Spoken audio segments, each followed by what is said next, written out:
Myself, Dr. R. R. Sharma, PhD in yoga science.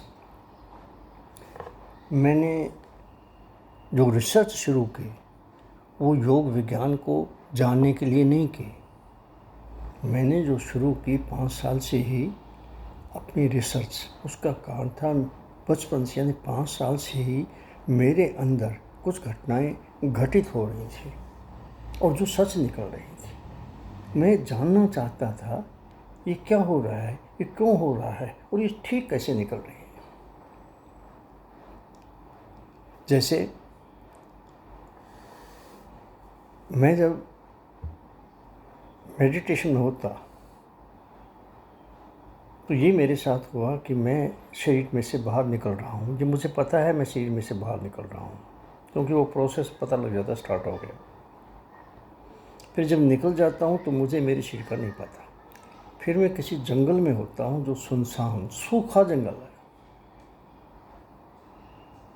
और जब वहाँ से घूम करके वापस आता हूँ तो जब जाने लगता हूँ शरीर में, तब मुझे पता लगता है मैं शरीर में जा रहा हूँ। और जब शरीर में मैं चला जाता हूँ फिर मैं देखता हूँ ये हो क्या रहा है।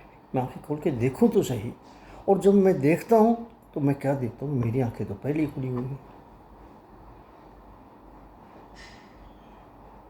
दूसरी घटना, मैं मैट्रिक का इम्तिहान देने के बाद फाजिलका से अपने राजस्थान के गांव गया जहां मेरे भाई बहन माता पिता थे। वहां मैं मेडिटेशन करता था। तो एक दिन जब मैंने मेडिटेशन की तो मेरे सामने मैट्रिक के नंबर आ गए मेरे कि 325 नंबर, फर्स्ट डिवीज़न, ये लिखा हुआ आ गया। मैंने माँ को कहा कि माँ, मुझे ऐसा नंबर नज़र आए हैं 325, कहीं नोट कर लो। उन्होंने कोयले से दीवार के ऊपर लिख दिया। मैंने तो ये सोचा था कि ये मेरी ही कैलकुलेशन होगी, इम्तिहान मैंने दिया है, लेकिन नंबर 523 ही आई फर्स्ट। फिर 12वीं का इम्तिहान लेकर जब मैं फिर गांव गया तो मैंने देखा कि मेरे सामने मेडिटेशन में फिर वही नंबर आ गए, और ये नंबर थे 325। तो मैंने सोचा कि 523 पहले थे मैट्रिक में, ये इसके उल्ट है, 523 325 इसके उल्ट है, तो ये कैलकुलेशन थी, आ गई होगी। लेकिन मैंने माँ को कहा नोट कर लो, उन्होंने नोट किया, और उसके बाद आए 325। बचपन से ही मेरे साथ क्या होता आया है कि सपने के अंदर 4 आदमी मुझे मारने के लिए आते हैं। उनके पास हथियार भी होते हैं और वो मुझे कहते हैं कि आज तुझे मार कर ही जाएंगे। मैं कहता हूँ भाई तुम मुझे नहीं मार सकते। कहता क्यों नहीं मार सकते, हम 4 हैं तो अकेला है, हमारे पास हथियार है, तेरे पास हथियार भी नहीं है। और मैं उन्हें कहता हूँ भाई तुम मुझे नहीं मार सकते, मैं आँख खोल लूँगा। इसका मतलब मैं सपने में जाग रहा था, मुझे पता था कि मैं सपना देख रहा हूँ, ये सपने में आ रहे हैं, मैं आँख खोल लूँगा। मैं जाग रहा था सपने में। ऐसा बार बार हुआ मेरे साथ। एक चीज़ मैं कहना चाहता हूँ अपनी एक्सपीरियंस के लिहाज से, कि जब तुम सच्चाई की खोज कर रहे हो और वो सर्वत्र के भले के लिए है, तो फिर तुम्हें कोई गाइड नहीं मिला, गुरु नहीं मिला, कोई बात नहीं, वो परमात्मा खुद ही गाइड गुरु बन जाता है। पूर्वेशाम अपि गुरु, गुरुआसाम अपि गुरु, कालेन अनवच्छेदात्, ये लिखा हुआ है। समय कोई बाधा नहीं, वो गुरुओं का भी गुरु है, वो तुम्हारा भी गुरु बन जाता है। ऐसा ही मेरे साथ हुआ। वो उसका संबंध आत्मा से तो आप लोगों से भी है, मेरे से भी है, सबसे है। तो आत्मा के जरिए कराना चाहे तो करा देगा, आत्मा गाइड कर सकती है, जरूरी नहीं वो करे। आदमी करे या ना करे, वो गाइड तो कर देती है, ठीक, लेकिन ये जरूरी नहीं कि करे। तो आत्मा से गाइडेंस तो मिलती ही है, लेकिन हम सुनते नहीं उसकी आवाज़। दूसरे, जब वो इस कामों में लगा हुआ है और देखता है कि वो असहाय है, तो जिसको भेजना है उसको भेजने का इंतज़ाम उसके पास कर देता है, या उसे ही उस आदमी के पास भेजने का इंतज़ाम कर देता है। ये होता आया है ज़िंदगी भर मेरे साथ, और फ्यूचर में भी ये होता रहेगा।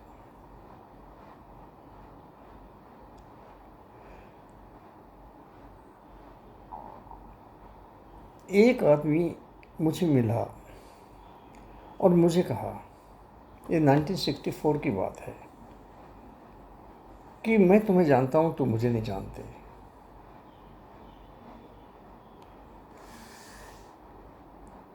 तुम जो है, तुमने कुरान की ट्रांसलेशन पढ़ ली, तुमने बाइबल की ट्रांसलेशन पढ़ ली, तुमने बुद्धिज़्म, जैनिज़्म, सिखिज़्म काफ़ी कुछ पढ़ लिया है,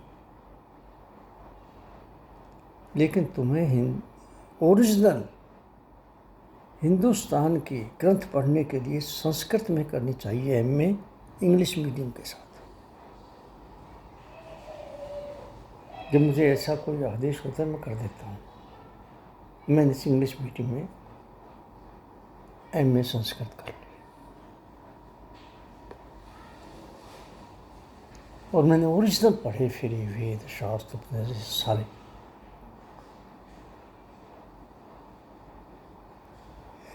नाइनटीन 1967 में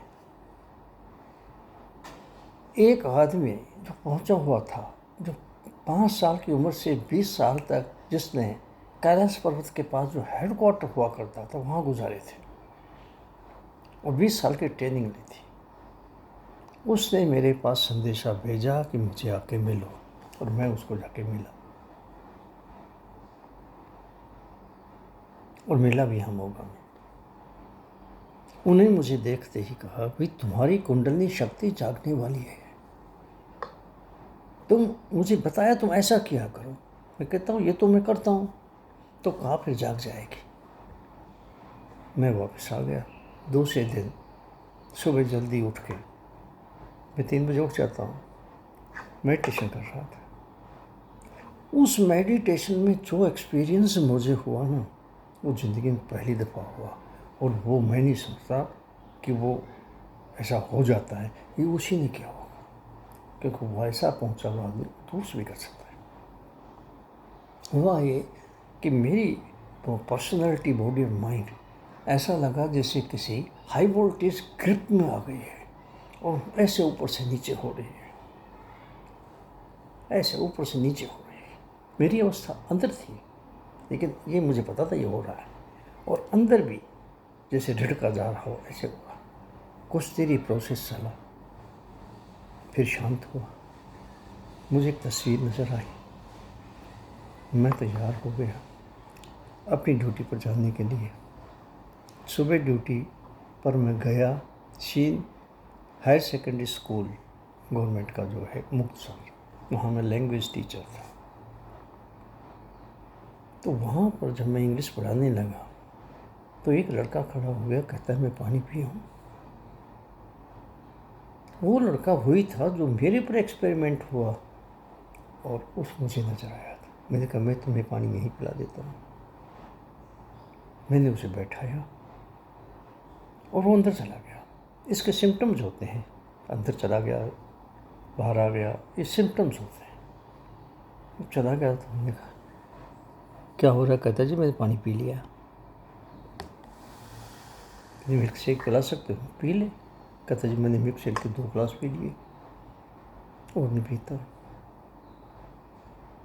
कहता जी मुझे आप रसगुल्ले खिला सकते हैं बंगाल के? बोला खाओ ना। कहता जी मैंने खा लिया और नहीं खाया जाता। मैं उसको बाहर ले आया। जो आता है तो एक इलेक्ट्रोमैग्नेटिक शॉक लगता है, यौगिक कहते हैं उसे। उनको पता लग जाता है अब मैं होश में हूँ, पहले नहीं, वैसे इस तरह होश में था। और मैं हैरान था,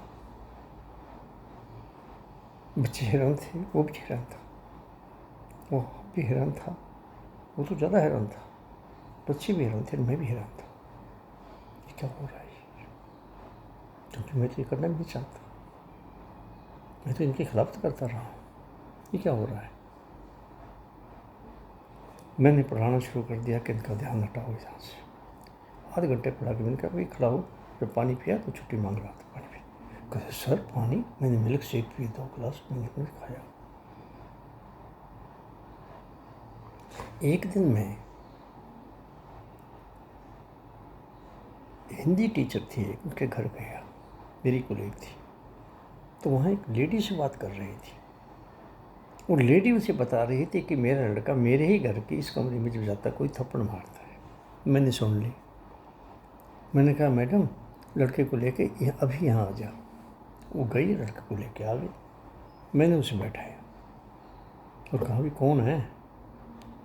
जब वो अंदर चला गया तो मैं कौन है ये। कहता जी वो ये जो थप्पड़ मारा करता है। मैंने कहा तो ये बताइए इसे क्या सज़ा दी जाए। वो कहता है जी ये तो कहता है मैं तो आऊँगा ही नहीं, मुझे माफ़ कर दो। कि नहीं ये को कहने दो जो कहता है, तू बता क्या सज़ा देनी है, वो सज़ा देते हैं इसे। कि नहीं जी माफ़ी मांगता है, इसे छोड़ दो। मैंने देखा कि 100 से भी ऊपर और कई सैकड़ों ये ऐसे हो गए, रिजल्ट्स आए, सक्सेसफुल हुए। क्या घर वालों पर भी ये लागू होते हैं। ये सोच के मैं अपने गांव जो अलवर डिस्ट्रिक्ट में है, राजस्थान गांव, बहुत पिछड़ा हुआ, जहाँ कुछ स्कूल नहीं, कुछ नहीं, पानी भी नहीं मिलता, कुछ भी नहीं मिलता। वहाँ गया, चौबारी पर मैंने एक एक करके अपने सिस्टर्स, बहनों को, भाइयों को बुलाया। उनके ऊपर ये लागू हो गए। उनको मैंने बताया था किसी को बताना नहीं जो कि ये जो कुछ भी मैंने यहाँ किया है। उन्होंने जाके माँ को बता दिया कि माँ भाई तो पता नहीं क्या सीख आया, आसमान में उड़ाता है हमें और मुझे जो चीज़ खिलाता है। माँ ऊपर आ गई, कहती बेटा तो क्या सीख आया है। ये तो कहती है ये तो हम तो मर्जी जो कुछ खिला देता है, हमने तो बहुत कुछ खाया है, लड्डू भी खा लिए, बर्फ़ी भी खा ली, पानी भी खा लिया। मैंने कहा मम्मी तू क्या चाहती है। कहते मुझे बद्रीनाथ के दर्शन करा दो। मैं कहा बैठो। बैठी। कहाँ हो। कहते तेरा हाथ पकड़ा हुआ है, आसमान में उड़ रहे हैं, नीचे से पहाड़ जो हैं उनके ऊपर से जा रहे हैं और लोग, वो मंदिर भी आ गया। उनको उतर जा माँ, मंदिर में जा दर्शन कर। अब मैं देख रहा था उस माँ के हाव भाव क्या, बिल्कुल श्रद्धा से जो कुछ करते हैं वो कर रही थी, लेकिन वो अपने उस होश में नहीं थी जैसे मैं हूँ आप हैं। जब दर्शन कर लिए तो कहा हाँ बेटा मैंने दर्शन कर लिए, तो वापस चले आ गया। फिर मुझसे वापस ले आया। वो हैरान हुई कि ये मैं यहाँ तो थी नहीं, क्योंकि वो स्ट्रेट बदल जाती है। मैंने कहा माँ मूर्ति तो बढ़िया थी ना। कहते नहीं वो तो असली थी। मैं माँ तस्वीर होगी। कहते नहीं वो तो असली थी, मैंने असली भगवान के दर्शन किए हैं। कहते बेटे एक काम और कर, मेरी रीढ़ की हड्डी में 16 साल से दर्द रहता है, उसे ठीक कर दे। तुम बैठो। जब एक बार कोई प्लान ठीक प्रॉपर वे से अंदर चला जाए तो उसकी बीमारी में ठीक की जा सकती है। मैंने इलेक्ट्रोमैग्नेटिक प्रवाह तेज़ किया सिर से पैरों तक, और उससे क्या हुआ कि रुका हुआ जो कट था चल पड़ा। वो कहती अब मैं बिल्कुल ठीक हूँ। मैंने उसको वापस ले आया। कहती अब मैं ठीक हूँ, पर मुझे यहाँ कुछ रुकी हुई चीज़ महसूस होती। मैं समझ गया कि करंट यहाँ रुक गया। मैंने फिर उन्हें बैठाया, फिर उन्हें ठीक किया, फिर प्रवाह तेज़ किया, फिर कहते अब मैं बिल्कुल ठीक हूँ, लाभ भी ठीक है, गर्दन भी ठीक है। उसके बाद मैं फिर वापस ले आया। मैंने कहा माँ अब कोई प्रॉब्लम तो नहीं। कहते नहीं अब तो गर्दन भी ठीक है, दर्द भी ठीक है। मैं 30-40 साल तक जब हर साल जाता था तो माँ से एक ही चीज़ बोलता, माँ तेरी रीढ़ की हड्डी का दर्द है उसका क्या वो होता तो नहीं। कहते बेटा जब से तूने ठीक किया तो उसके बाद हुआ ही नहीं। मैंने कहा ये तो फिजिकल भी चीज़ें ठीक हो जाती हैं, तो नर्व्स दुखी हुई थी उसमें करंट वो भी चल पड़ा। तो उस वक्त मुझे फिर कहा गया कि भाई तुम दूसरे देशों की यूनिवर्सिटीज़ को लिखो कि तुमने रिसर्च करनी इस चीज़ में, और हिंदुस्तान की यूनिवर्सिटी को लिखो, और जो कुछ किया है रिपोर्ट दे दो। मेरे पास तो कागज़ तैयार होकर पहुँचते थे, मैं नहीं दिया। लिखता मैं, लिख कर मैं देता था, टाइप में आप होते थे। मैंने लिखा I did experiments more than 100 persons, ladies and gents of different ages, and have come to the conclusion that our sending them in the subconscious state, washing their brain, washing their mind, and treating their diseases. I have come to the conclusion that our human body is a living electromagnetic machine, and yoga is a scientific system by which yogins having contacts with finer wave medias can know everything, do everything, sitting at one place. Scheme है conservation of mental energy and giving it such a mold as one can become one's true self and get rid of all types of sufferings. 1973 में मैं इस चीज़ पर पहुंच गया। ये inner science है। Inner science है, इसी का नाम स्पिरिचुअल साइंस है। और इनर साइंस स्पिरिचुअल साइंस का टेक्निकल नाम योगा साइंस है। और योग का मतलब है आत्मा को परमात्मा से मिलाना, यानी बीज जो है, बीज में से वृक्ष को निकालना, यानी अपनी लिमिटेड इंटेलेक्चुअल कॉन्शियसनेस को इंट्यूशन बनाना, फिर उसको इंट्यूशन से टूथ पिकिंग कॉन्शियस बनाना, और फिर आगे एक एक करके 7 स्पेयर 6 स्पेयर्स ऑफ कॉन्शियसनेस में निकाल कर 7 में गॉड कॉन्शियसनेस में पहुंचाना। वो जो कंप्लीट कॉन्शियस हमारी कंप्लीटनेस है, हमारी कॉन्शियस की कंप्लीटनेस है। Yoga is science, yoga is purificative science of personality based on universal moral conducts.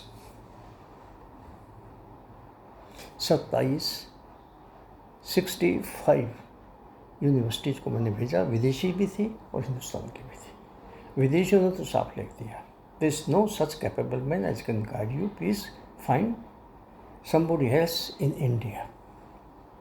लेकिन यहाँ में हैरानी तब हुई कि बहुत इम्पोर्टेंट जो थी हिंदुस्तान की यूनिवर्सिटीज़, जिनमें Kashi university, Banaras university, Prayag university, Allahabad university, Tagore university, इस तरह की जो ऊपर के टॉप के थे ना, उन्होंने लिखा we are thrilled to know about your experiments and experiences. We are sorry, there is no such capable man as can guide you. Please find somewhere else superior to you. मैंने कहा कोई भी दुनिया की यूनिवर्सिटीज़ में research नहीं कर सकते, पर ये मेरे रास्ते में आ गई है, कर लो इसे। इसको करने से ये होगा, लोग समझेंगे ना इसने PhD की हुई है, फिर कोई क्वेश्चन नहीं करेगा, यार PhD की हुई जानता ही होगा। मैंने PhD भी कर। अब मैं सीधा साइंस पर आ जाता हूँ। साइंस यूनिवर्सल होती है, यूनिवर्सल चीज़ एक ही होती है।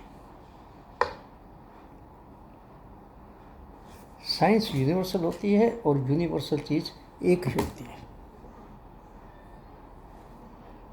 दो नहीं, एक ही होती है।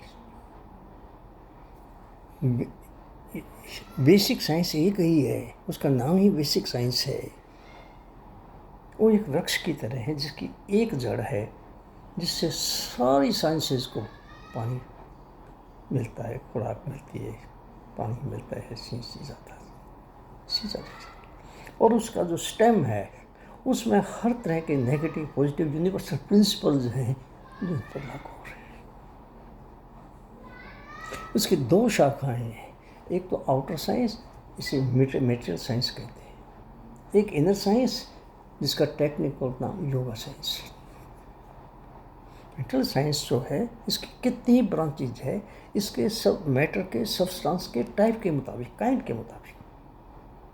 ये फिजिक्स है, केमिस्ट्री है, बायोफिजिक्स है, बायोकेमिस्ट्री है, जियोलॉजी है, बॉटनी है, मैकेनिकल है, इलेक्ट्रिकल है, इलेक्ट्रॉनिकल, कंप्यूटर साइंसेस है। इसमें भी कितनी ही हैं, पर इसमें है आदमी की 7 टाइप्स की पर्सनैलिटी होती है। तो मेन 7 प्रकार है। जो आदमी फेथ ओरिएंटेड होते हैं, भक्ति, वो भक्ति योग की तरफ चले जाते हैं, और जो इंटेलेक्ट ओरिएंटेड होते हैं, ज्ञान योग की ओर चले जाते हैं, और जो एक्शन ओरिएंटेड होते हैं, कर्म योग की चले जाते हैं। पर ये 3 तरह के आदमी, ये भावना योग कहते हैं इसे, ये जन्म से रहते हैं, जन्म से इस अवस्था में पैदा होते हैं ये, और यूनिवर्सल मोरल कंडक्ट को इनकी ज़िंदगी में टूटते नहीं, चल रहे हैं। इनकी यही खासियत होती है, हर एक ही नहीं हो सकता ऐसा। बाकी जो आदमी होते हैं उनकी कैटेगरीज बनती है। जो माइंड पर कंट्रोल कर सकता है वो राजयोग है, जो ब्रेन के किसी भी सेंटर पर कंट्रोल करके उससे काम ले सकता है, वो मंत्र योग है। किसी भी नाद को पकड़ लिया, कितने ही नाद हैं, किसी को पकड़ लिया, फिर लय योग है। और इन तीनों में से नहीं चल सकता कोई, तो वो बीमार है। वो है राइट है, ये सिंपैथेटिक चेन है, ये दो इन्हें है और ठह कहते हैं। ये इम्बैलेंस्ड है, इनमें बैलेंस प्राप्त करना पड़ेगा। ये सबसे गिरा हुआ योग है जो बीमार आदमियों के योग वहाँ पहुँच गया कि आदमी पहले बीमार और फिर इलाज करे। ये सबसे गिरा हुआ योग था। यहाँ से यही और हठ योगी कारण बना योग को खत्म करने।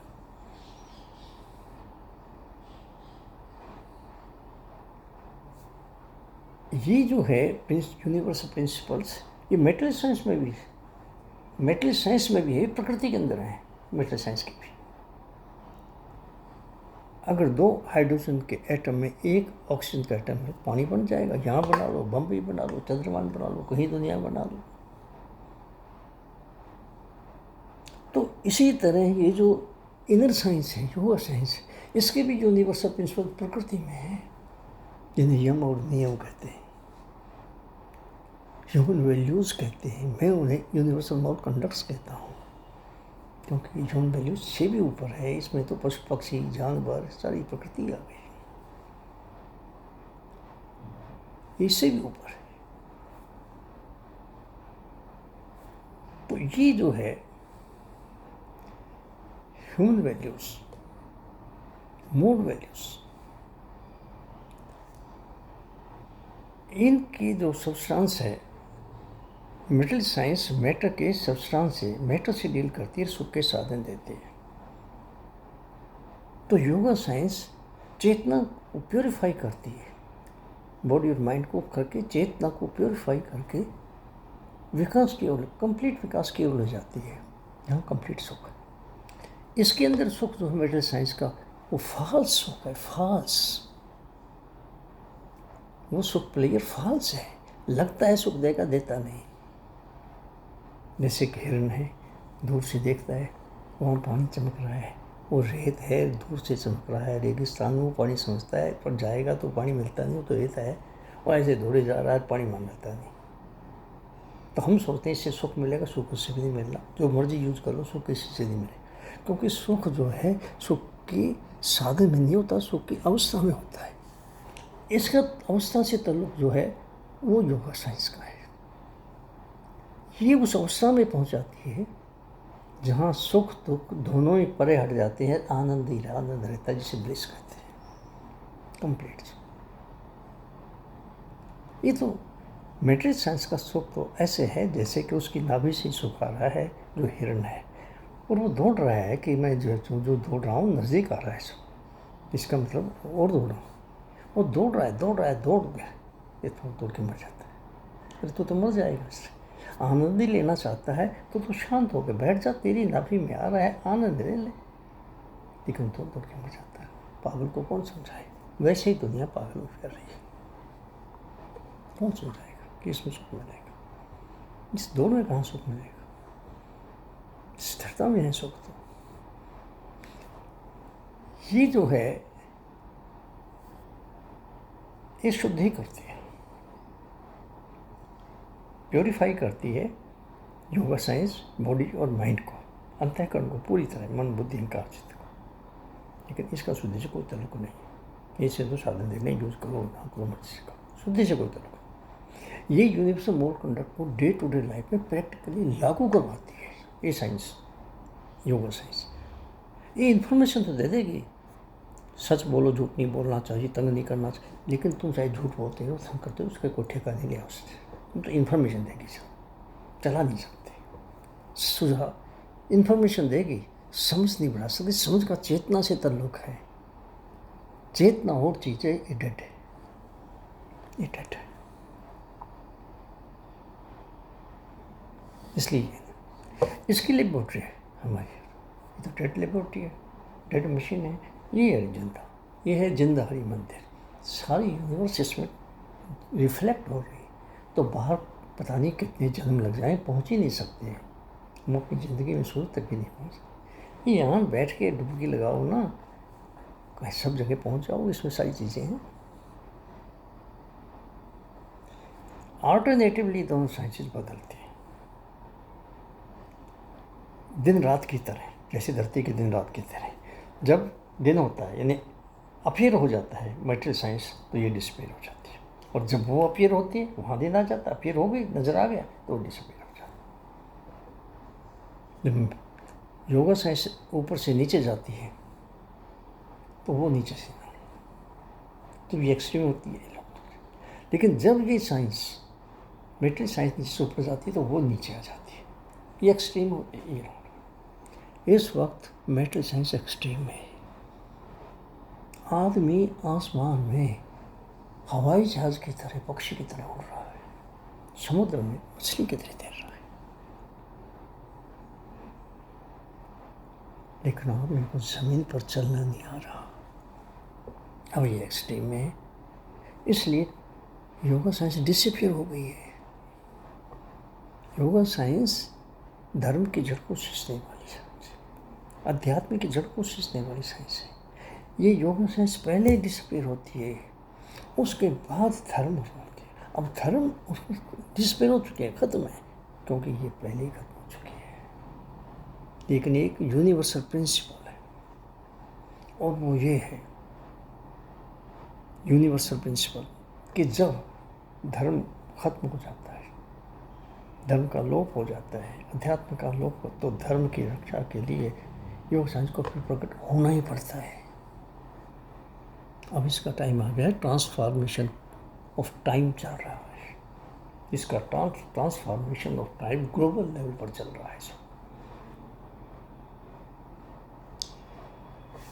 योग के अंदर 9 स्टेप्स है, 9 प्रोसेस है, प्योरिफिकेटिव प्रोसेस।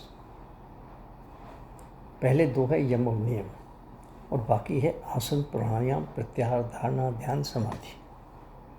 और ये 6वीं जमात से लेकर 16वीं जमात से सब बच्चों को याद है, क्योंकि सब के सिलेबस में दिया हुआ है,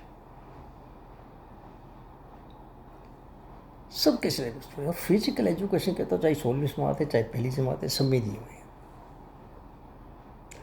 और जो ट्रेनिंग्स है MBBS में भी है, ये BAMS में भी है, आयुर्वेदिक में भी है, होम्योपैथी के में भी है, नेचुरोपैथी के में भी है, योगा थेरेपी में भी है, ये सारी दिए हुए। यहाँ तक कि जो सिलेक्ट होते हैं IAS ऑफिसर, उनके सिलेबस में जो ट्रेनिंग रहती है उस सिलेबस में उसमें भी दिए हुए हैं। और लोगों को करना नहीं आता, कराना नहीं आता, चलना नहीं आता, सिलेबस में है, सिलेबस में पर करना नहीं आ रहा। अब इसमें 8 है। पहले क्या है, शुरू कहाँ से होते हैं? यम नियम से। आसन से तो नहीं हुए ना, यम नियम से हुए ना, प्राणायाम से तो नहीं हुए। षटकर्म यहाँ बताया नहीं मैंने, आई थी बाद में आए, नोली दो कुछ भी नहीं थे, उनकी जरूरत भी नहीं थी। तुम जान के बीमार होगे तभी मेडिसिन की जरूरत पड़ती है, बीमारी ना होगी मेडिसिन की कहाँ जरूरत है। इस सिस्टम को ठीक रखने के लिए योग था, सिस्टम ठीक हो और चेतना का विकास हो जाए। इसलिए नहीं था कि ये बीमारी हो तो ये कर लो, ये बीमारी हो तो ये कर लो। वो तो हम लोगों को बेवकूफ़ बनाने के लिए कह रहे हैं। जिस तरह करा रहे हैं आसन या प्राणायाम जो भी, वो तरीका ही फिजिकल है, वो योग है ही नहीं। जो है ही नहीं तो कहाँ से करा देंगे। तो ये जो सबसे पहले यम नियमों से शुरू होता है, हम तो आसनों से करते हैं, प्राणायाम से करते हैं, मेडिटेशन करते हैं, शुरू यहाँ से होता है। और ये है क्या? अरे भाई ये ह्यूमन वैल्यूज़ हैं, ये मोरल वैल्यूज़ हैं, बल्कि ह्यूमन वैल्यूज भी ऊपर हैं, क्योंकि इसमें आदमी नहीं, जीव जंतु भी आ गए और सारी प्रकृति भी आ गई। इसलिए मैंने इन यम नियमों का नाम यूनिवर्सल मोरल कंडक्ट्स रखा है, यूनिवर्सल मोरल कंडक्ट्स। और ये जो है बाकी जितने भी हैं ना, यहाँ मैंने नहीं गिनाए वो भी, वो इनको लागू करने के लिए है कि डे टू डे लाइफ में ये यूनिवर्सल मोरल वैल्यूज़ लागू हो जाए, यूनिवर्सल मोरल कंडक्ट्स लागू हो जाए। जब ये लागू करने के लिए इनको तो निकाल दिया, आप तो इनकी बात ही नहीं करते कि इनको लागू करो। आप तो इनकी बात ही नहीं करते, आसनों से शुरू करते हैं, छटकरों से कर लेंगे, नीति धोती से कर। जब जिनके लिए सारा योग है उसको तो निकाल दिएगा। योग होता किससे? योगिक एटीट्यूड से। तो योगिक एटीट्यूड कहाँ से? इनको लागू करने से, डे टू डे लाइफ में, रोजाना की लाइफ में प्रैक्टिकली लागू करने से ये लागू होता है। ये daily day to day life, आत्मा को, ज़मीर को पकड़ कर जब इनको लागू करते हैं तो हमारी एक हैबिट से ऐसी बन जाती है कि हमारी सफाई तो होती है, ब्रेन की सफाई हो जाती है, हमारी इंटेलेक्ट की सफाई हो जाती है। ये एटीट्यूड को योगिक एटीट्यूड कहते हैं कि ज़मीर इन्हें लागू कराना शुरू कर देती है, ज़मीर लागू कराती है। और परमानेंट लागू कराने पर हमने पहुंचाना है, क्योंकि ये टूटते हैं तो दुख होता है, सुख लेना है तो ये टूटेगा। सारा योग तो इसीलिए बना था। लेकिन जिसके लिए योग बना उसको तो निकाल दिया, फिर योग कहाँ से होगा? योग स्टैटिक वे में होता है, लेकिन स्टैटिक वे तो इनको डे टू डे लाइफ में लागू किए बगैर ना तो पकड़ा जाता है और ना ही लागू होता है। ये तो फिजिकल वे में कर रहे हो आप, तो वो योगिक वे है ही नहीं। फिजिकल वे और होता है, स्टैटिक वे और होता है जो योगिक है। योग होता है साइकोसोमेटिक मेथड से। आप तो फिजिकल मेथड से कर रहे हैं, योग कहाँ से हो जाएगा? और वो पकड़ा तब जाता है साइकोसोमेटिक मेथड जब ये लागू हो day to day life practical रूप में।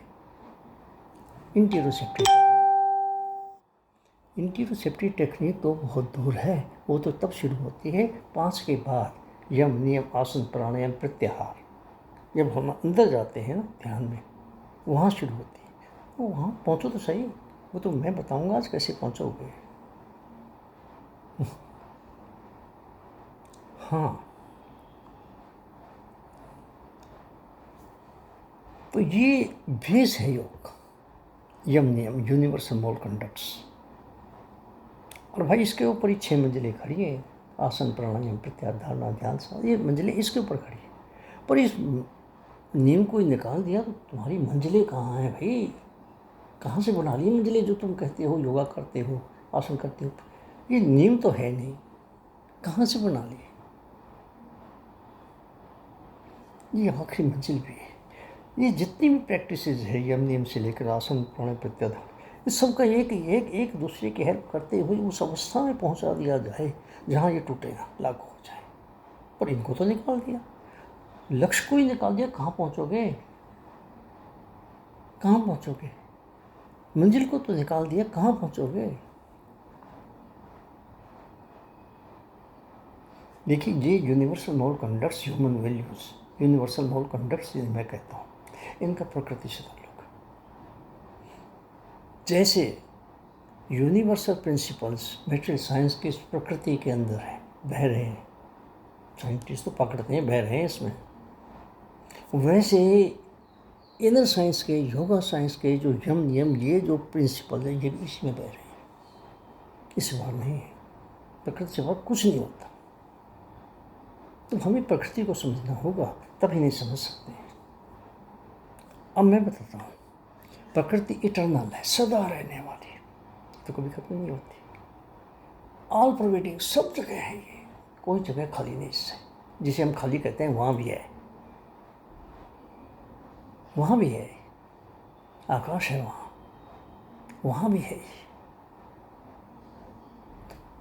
ये यूनिवर्सल है, इसके सिद्धांत सब जगह लागू होते हैं, सब पर लागू होते हैं। इस प्रकृति माँ के अंदर, और माँ की तरह है ये, इस प्रकृति माँ के अंदर 2 तरह के प्रिंसिपल्स चल रहे हैं, बह रहे हैं।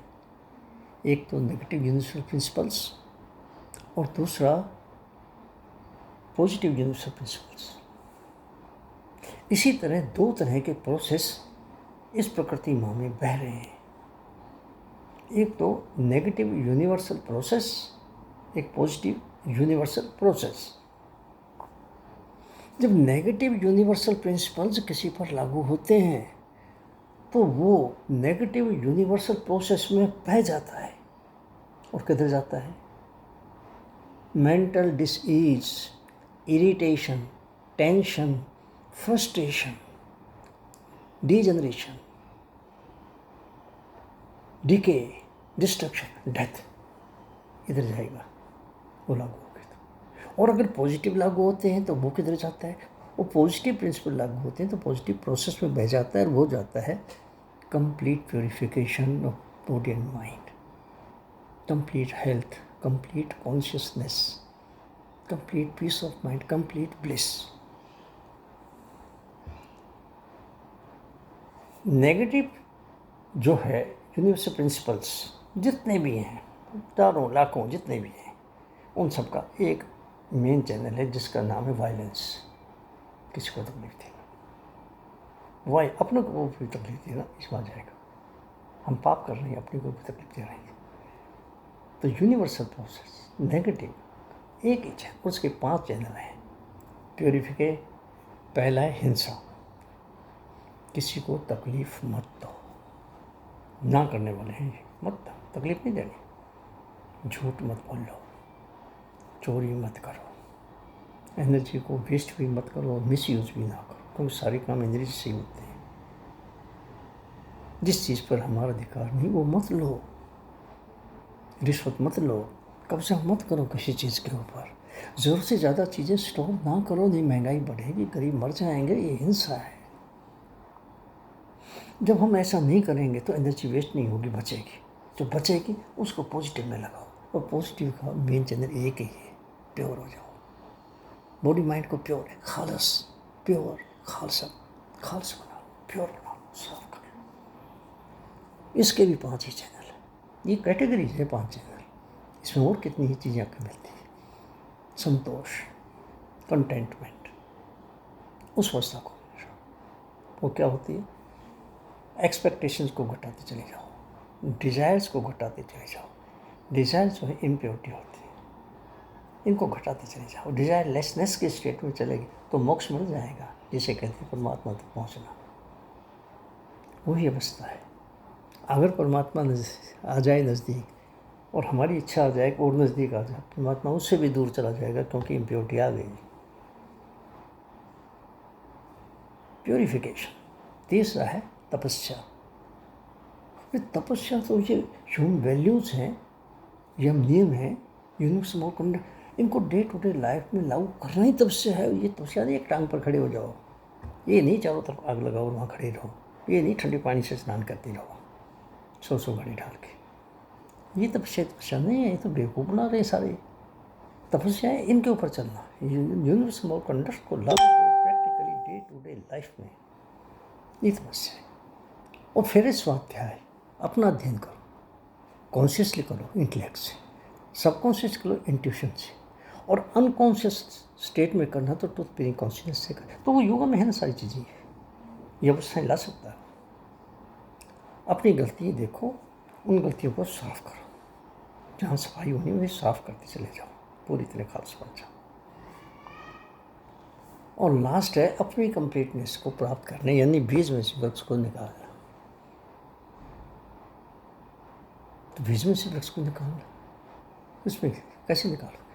जब तक आप में अहंकार रहेगा आप निकाल ही नहीं सकते। बीज में से वृक्ष नहीं निकलेगा, परमात्मा नहीं मिलेगा।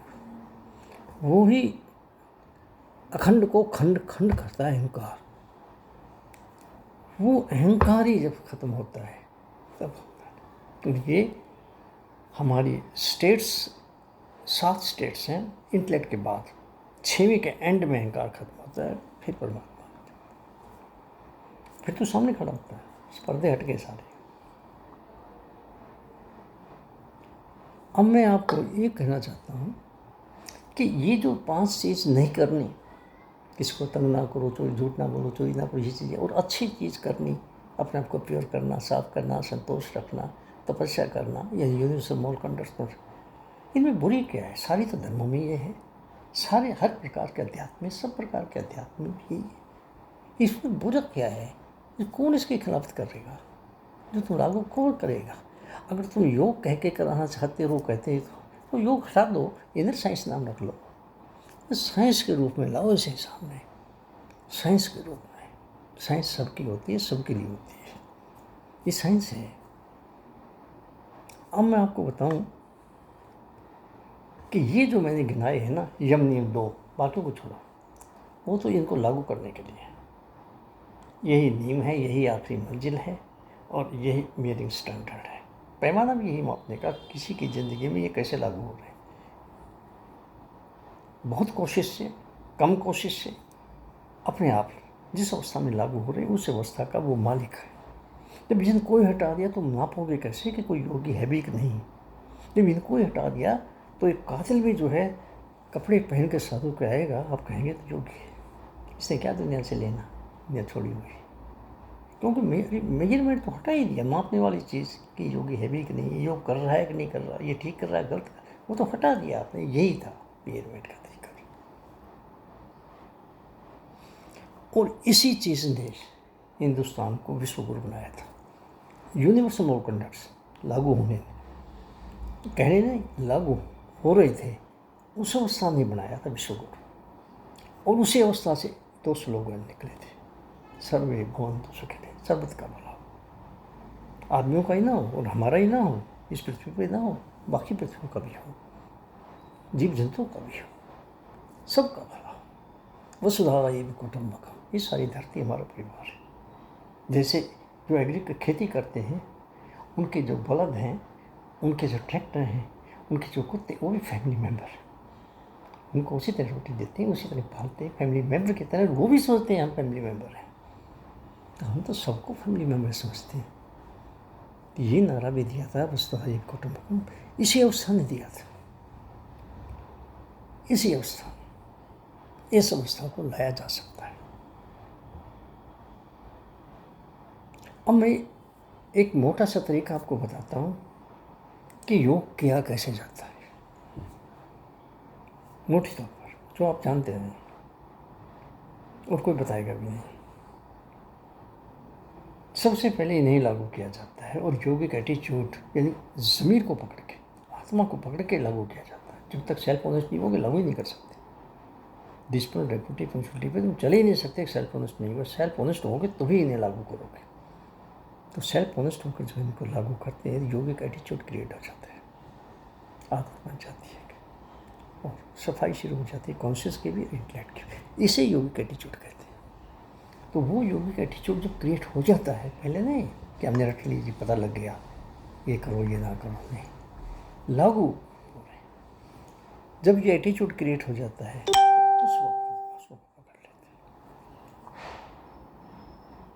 उस वक्त हम आंसुओं को पकड़ लेते हैं। पहले स्ट्रेस इन पर ही होता है, यमनियम पर। अब जब इनको पकड़ लेते हैं तो इन पर भी स्ट्रेस आ जाता है। हरदम 2 पर स्ट्रेस रहेगा, याद रखना है। अब 2 पर स्ट्रेस आ गया, एक इस पर, एक इस पर। और जब ठीक तरीके से in the proper yogic way, in the real yogic sense, with static way, psychosomatic method, interoceptive technique से जब प्रॉपर हम डाइट लेते हुए हम करेंगे तो एक समय आएगा कि हमारी सांस अपने आप रुकने शुरू हो जाएंगे। और हमें सर, मुझे भी ऐसा होता था, कहीं मेरी सांस इतनी देर में आया है, कहाँ चला गया था। तो समझ लो प्राणायाम की बैकग्राउंड बन गई। अब आसनों की जरूरत नहीं है, सिस्टम सारे ठीक हो चुके हैं, neuro muscular tonic rhythm create हो चुका है। अब 8-10 आसन से काम के रख लो जो 20-1 मिनट तक ज़्यादा की रूटीन वर्क में रहे, ताकि सिस्टम जहाँ पहुँचाए वहाँ से नीचे ना गिरे। और स्ट्रेस हटा दो आसनों से, अब स्ट्रेस ले आओ प्राणायाम पर। तो प्राणायाम पर तब शुरू होता है जब आसन ये स्टेज को तस्मिन् सति श्वास प्रश्वासो गति विच्छेदे प्राणायाम, इसीलिए कहा, ये फॉर्मूला है। तस्मिन् सति इस अवस्था के आ जाने पर जो सांस रुकता है प्राणायाम तब शुरू होती है। क्या पता नहीं, तो इसी करी जा रहे हैं, अब ले रहे हैं, रोक रहे हैं, जबरदस्ती कर रहे हैं, तो हिंसा कर रहे हैं, तो रुकता नहीं, रुका करता है। योग किया नहीं जाता, योग होता, हम सिर्फ बैकग्राउंड बना सकते हैं। तो फिर क्या है, आसनों को तो छोड़ दिया, अब यम नियम पर भी स्ट्रेस रहेगा और स्ट्रेस प्राणायाम पर भी आ गया, तो ऊपर हो गया। अब जो आगे चलेंगे प्रॉपर योग वे में, ठीक डाइट लेते हुए, डाइट भी कैसी हो, लिमिटेड हो, और वो भी लाइट हो, वो भी अनइरिटेटिव, वो भी अनलेथार्जिक। जब हम ऐसा करेंगे तो लंबे टाइम के बाद हमारी नर्व्स की सफाई हो जाएगी, मेटाबॉलिक नीड्स घटती चली जाएगी, इमोशनल नीड्स घटती चली जाएगी, साइकोफिजियोलॉजिकल चेंज अंदर से आएंगे। और उसका रिजल्ट क्या होगा, सांस बढ़ते बढ़ते हैं, रुकने की जो ड्यूरेशन है वो 3 मिनट तक अपने आप रुक जाएंगे, बस। इससे आगे बढ़ने हम जा नहीं सकते। पर यहाँ तक आके हमारी सफाई बहुत हो गई, हमारे कॉन्शियस लेवल के इंटेलेक्ट की काफ़ी सफाई हो चुकी होती है, हमारी काफ़ी सफाई हो चुकी होती है, 90% हो चुकी होती है। लेकिन हमने तो अपने अंदर भी जाना है, तो 1% बाहर है, 10% सबकॉन्शियस है, 60% अनकॉन्शियस है। हम तो अभी बाहर ही फिर रहे हैं। अब क्या करते हैं, 3 मिनट तक जब सांस रुक जाए प्राणायाम को छोड़ देते हैं। तो यम नियमों के साथ स्ट्रेस जो है प्राणायाम से हटाकर प्रत्याहार पर ले आता है, क्योंकि हमें अब ज़रूरत है एनर्जी की। योग्यता तो आगे ही अंदर जाने की, पर जाया नहीं जाता। वैसे जैसे 10वीं तो कर ली, 11वीं में दाखिला तो ले सकते हैं, पर फीस नहीं है, दाखिले के पैसे नहीं है, वो जरूरी है। इसी तरह जब हम एक स्टेट से दूसरे स्टेट में जाते हैं, जैसे कॉन्शियस से सबकॉन्शियस में और सबकॉन्शियस से अनकॉन्शियस में, तो एक स्टेट से दूसरी स्टेट में जाते हैं तो हमें ज़्यादा एनर्जी की ज़रूरत होती है। उसी तरह जिस तरह हम धरती से चंद्रमा की ओर जा रहे हैं, तो एक जगह ऐसी आती है दोनों के बीच में, मैग्नेटिक फील्ड धरती और चंद्रमा के बीच में, उसे पार करने के लिए जिस एनर्जी से हम चले थे उससे नहीं पार, उससे ज़्यादा एनर्जी की ज़रूरत है। तो इस ज़्यादा एनर्जी कहाँ से आए, वो सेंसेज वेस्ट कर रही है, इसे हटा दो। इसे ही कहते हैं प्रत्याहार। इसे जब हम पकड़ते हैं और ठीक प्रॉपर वे में इसे आगे चलाते हैं, उस पर स्ट्रेस पड़ जाता है। प्राणायाम का स्ट्रेस भी गया, अब इस पर आ गया। यम नियम पर तो रहेगा ही, और ये उनको तो लास्ट तक ले जाना है। और यहाँ आ गया 10 मिनट तक सांस रुक जाते हैं, तो इतनी एनर्जी, अबंडेंट एनर्जी हो जाती है, वो कंसंट्रेशन होकर फोकस होती है सिर्फ इंटेलेक्ट के ऊपर, वो इंट्यूशन पर आ जाती है। इंटेलेक्ट तो अंदर नहीं जा सकती थी, ये जा सकती है विद इनर अवेयरनेस। तो उसके साथ हम अपने अंदर प्रवेश करते हैं और यहाँ अंदर का योग शुरू हो जाता है। धारणा जिसे कहते हैं, योगी कंसंट्रेशन की धारणा डेफिनेशन है वो इमेच्योर ध्यान जिसे कहते हैं। तो 10 मिनट से लेकर आधा घंटे तक ये सांस रुकता है, सफाई करती रहती है। 1/3 तक जा सकती है, इससे आगे जा नहीं सकती। हर एक की फील्ड है अपनी अपनी, इससे ज़्यादा नहीं जा सकती, इससे ज़्यादा इसमें पावर नहीं। पर 1/3 जब कॉन्शियस की सफाई हो जाती है सबकॉन्शियस में सबकॉन्शियस की जब सफाई हो जाती है 1/3, और 1/3 ही जब इंट्यूशन की हो जाती है, और उसी मात्रा में अहंकार और मन की भी हो जाती है, क्योंकि यूनिवर्सल प्रिंसिपल है, इंटेलेक्ट को इतना करोगे तो उतनी अहंकार मन की हो जाएगी, इंट्यूशन को करोगे तो उतनी उसकी हो जाएगी।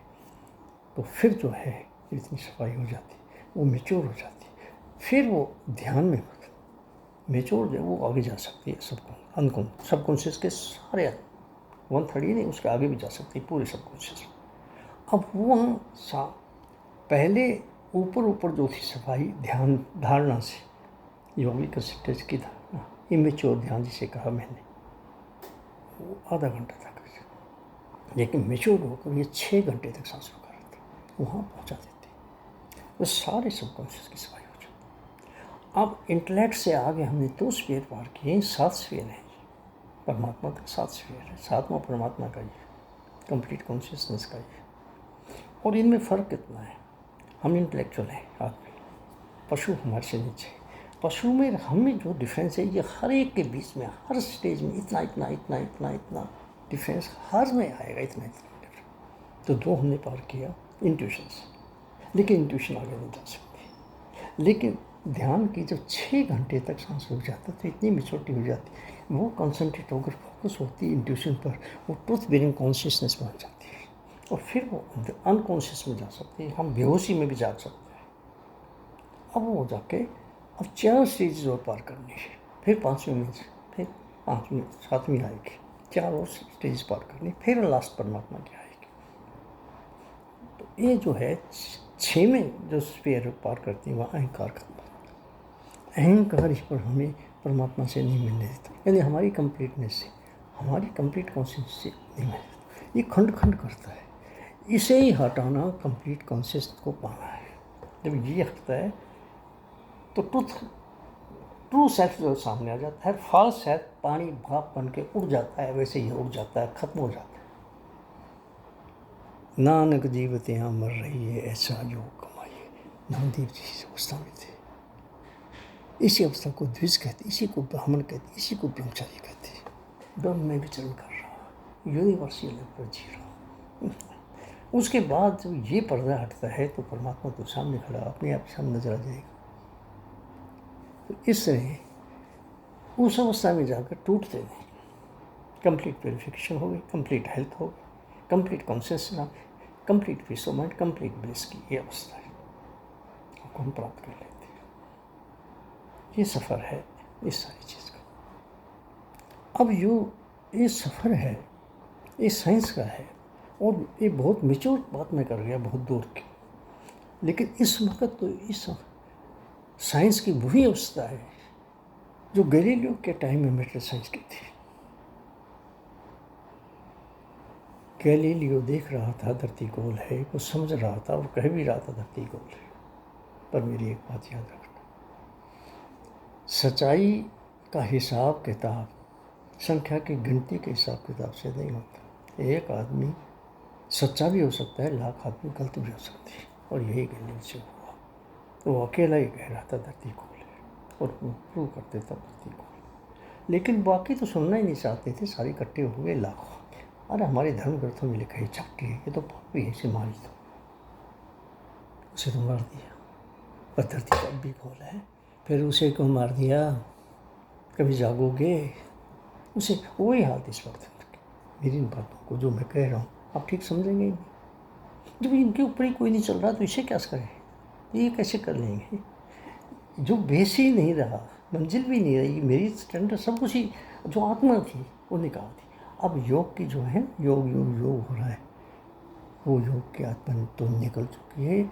डेड बॉडी का प्रोसेसन निकाला जा रहा है, शव यात्रा। इसे एडवर्टाइजमेंट को हम भेज रहे हैं, उसे अपने से दूर कर रहे हैं टोटली। ये अवस्था है। अब मैं एक चीज़ आप लोगों को कहना चाहूँगा। कुछ सवाल मैं आपसे पूछता हूँ, पर मैं जवाब नहीं मांगूंगा, सिर्फ मैं सवाल बताऊँगा, और जवाब भी आपने अपनी ज़मीर से पूछ के सुनना है। आप नहीं सुनना है, मैं नहीं सुनना, आप नहीं सुनना। पहला तो ये है कि योग के नाम पर जो कुछ भी आप कर रहे हैं, क्या वास्तव में योग है भी या नहीं?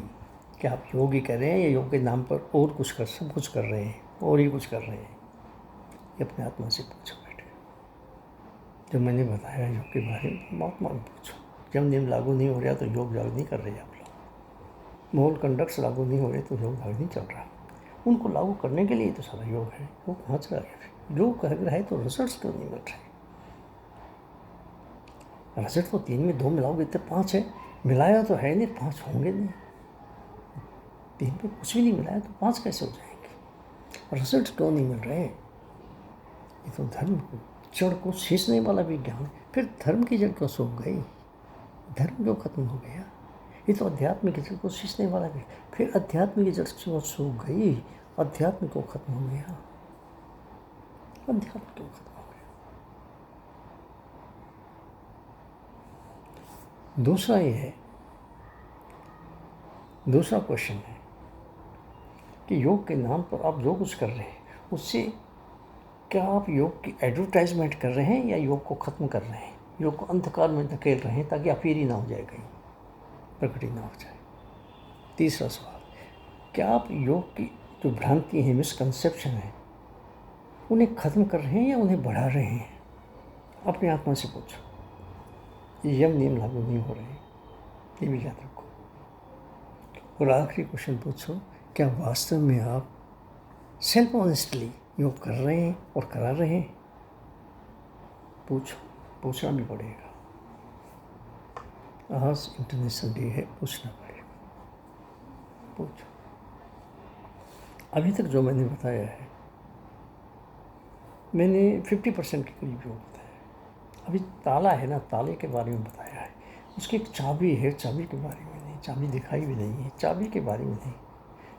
नेगेटिव फोर्स माइंड को कैसे कंट्रोल करना ये भी नहीं बताया। हमारे अंदर जो कैबिनेट बैठी है, मन बुद्धि अहंकार चित्त, ये कैसे हमसे काम करा रही है, कैसे इससे कंट्रोल करना है, ये भी नहीं बताया। और ये भी नहीं बताया मैंने कि हिंदुस्तान के सारे सिस्टम सुधारे जा सकते हैं अगर एजुकेशन को सुधार, और अगर एजुकेशन को सुधारना है तो इसके प्लेटफॉर्म को भेजा हुआ है, लेकिन वो कराएंगे नहीं। क्योंकि वोट बैंक का हिसाब रखना पड़ता है। हमारे आदमी कहाँ है? वोट बैंक कहाँ है? हमारे पास कौन आएगा?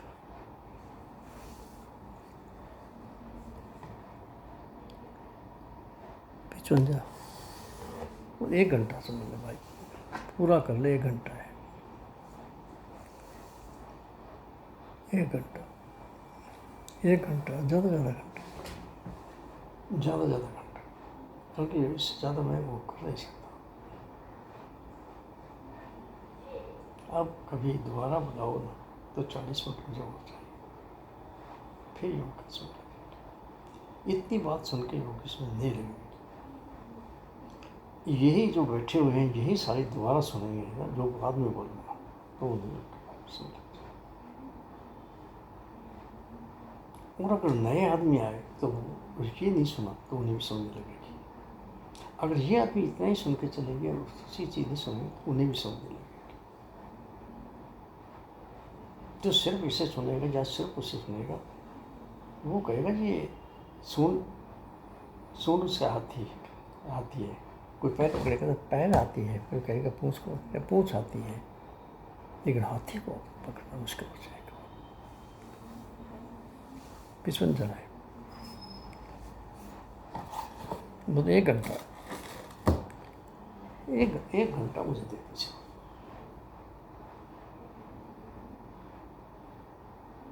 अगर घंटा ना दे फिर तो फिर इनको शॉर्टकट करना पड़ेगा। 1 घंटा।